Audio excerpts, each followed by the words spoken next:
এখন আমরা অযোধ্যা পাহাড়ে উঠতে শুরু করে দিয়েছি। পুরো রাস্তাটাই পাহাড়ের মধ্যে দিয়ে ঘোরানো পেঁচানো রাস্তা।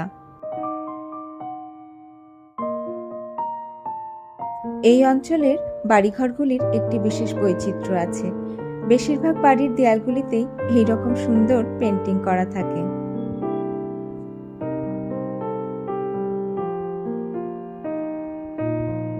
ছোট ছোট গ্রাম আর শাল গাছের ঘন সবুজ জঙ্গল দেখতে দেখতে আমরা এখন উঠে পড়েছি অযোধ্যা পাহাড়ের হিলটপে। দুপুর 12টা নাগাদ আমরা আমাদের রিসর্টে পৌঁছেছিলাম। রাঁচি থেকে রওনা দিয়ে পুরুলিয়ার অযোধ্যা পাহাড়ের হিলটপে এই কল্যাণ ফরেস্ট রিসর্টে পৌঁছাতে আমাদের সময় লেগেছিল প্রায় 4 ঘন্টার মতো। রাস্তার দুপাশেই রিসর্টের বিল্ডিং রয়েছে। পুরো গেটটি জুড়ে মাধবীলতার এই গাছটিতে কি সুন্দর ফুল ফুটে আছে দেখুন। রাস্তা সোজা যে গাড়িগুলি দাঁড়িয়ে আছে ওখানেই এনাদের পার্কিং এরিয়া। ডান পাশের এই বিল্ডিংয়েই রয়েছে এনাদের রিসেপশন। চলুন সবাই রিসেপশনে